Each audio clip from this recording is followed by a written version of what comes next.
দেখেন, আমার হাইলাকান্দি জেলার ক্ষেত্রে বর্তমান আমাদের দুটা এলএসি, একটা আলগাপুর কাটলিছড়া, অপরটি হাইলাকান্দি। দুটা এলএসি মিলে অরুণোদয় 30তে টোটাল 60,000 বেনিফিশিয়ারি গভর্নমেন্ট স্যাংশন হয়েছে।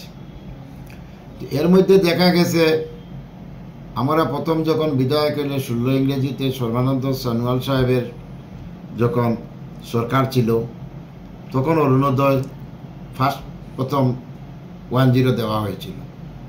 তারপরে 20তে আবার ভেরিফাই করে কাটাছিটা করে আরও একটু বাড়ানো হয়েছে। বর্তমানে 30তে পুরানা সব কেটে দেওয়া হয়েছে, নতুন এলোকেশন তৈরি করা হয়েছে।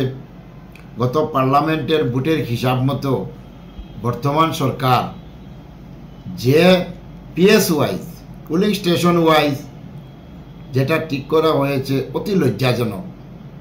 সংখ্যালঘু অধ্যুষিত এরিয়ায় যেখানে 1000 ভোটার আছে সেখানে 30টা 40টা, কারণ পার্লামেন্টের ভোটে 30টা 40টা ভোট হয়েছিল। আর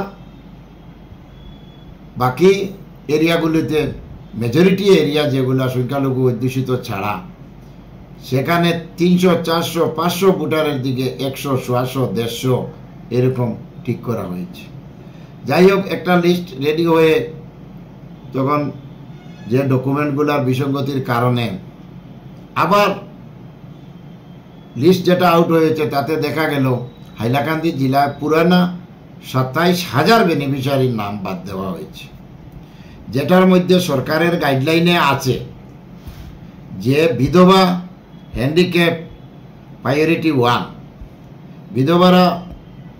বিধবা ভাতা পেত, হ্যান্ডিক্যাপ্টের ভাতা পেত, এইগুলা যুক্ত করে লামসাম অরুণোদয় ঠিক করা হয়েছে। কিন্তু অতি দুঃখের সহিত আজকে যে 27,000 নাম কাটা হয়েছে তার মধ্যে প্রায় 23,000 সংখ্যালঘু সম্প্রদায়ের বেনিফিশিয়ারি। খাদ্য সুরক্ষার কার্ড আছে, সে অরুণোদয় অ্যাপ্লাই করতে পারবে। কিন্তু সেটার মধ্যে আজকে মাননীয় মুখ্যমন্ত্রী মহোদয়, আমি শুনেছি মিডিয়ার মাধ্যমে বলেছেন মিয়া মুসলিমদেরও দেওয়া হয়েছে। কিন্তু আজকে হাইলাকান্দি জেলায়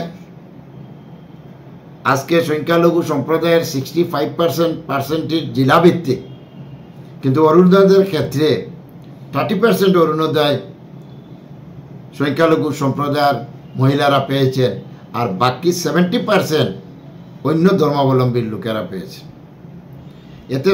এতে আমার কোনো আপত্তি নেই, কিন্তু যেখানে গাইডলাইনে বলেছে বিধবা, হ্যান্ডিক্যাপ কে কাহারা কেটেছে, সেটা আমি মাননীয় মুখ্যমন্ত্রী মহোদয়কে অনুরোধ করতেছি যে গাইডলাইন মতো যদি হয় তাহলে কাটার অধিকার কে পেল, সেগুলা অতি সত্বর একটা ইনকোয়ারি দিয়ে যে ওই নামগুলাকে অন্তর্ভুক্ত করার জন্য।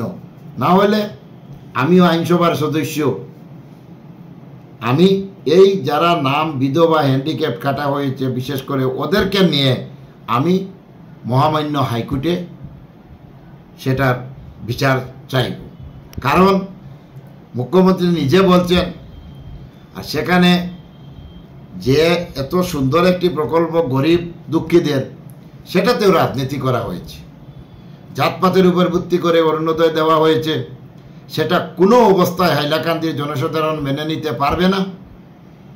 যে এলোকেশন তৈরি হয়েছে, জেলাধিপতি পুরানা যে লিস্ট রেডি করেছেন, কার ইঙ্গিতে কীরকম কোন গাইডলাইনে, যেখানে 1000 ভোটার সেখানে 30টা, যেখানে 400 ভোটার 100টা, পপুলেশন ভিত্তিতে করা হয়েছে না কে কোন দলের ভোটার সেটা দেখে করা হয়েছে।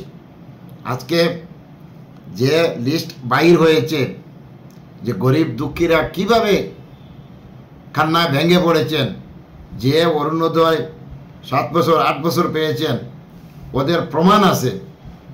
সেটা অতি সত্বর এটা ইনকোয়ারির মাধ্যমে যদি এই প্রায়োরিটি 1-এর যে মহিলারা আছে তাদেরকে অন্তর্ভুক্ত করা না হয় তাহলে হাইকোর্টের দ্বারস্থ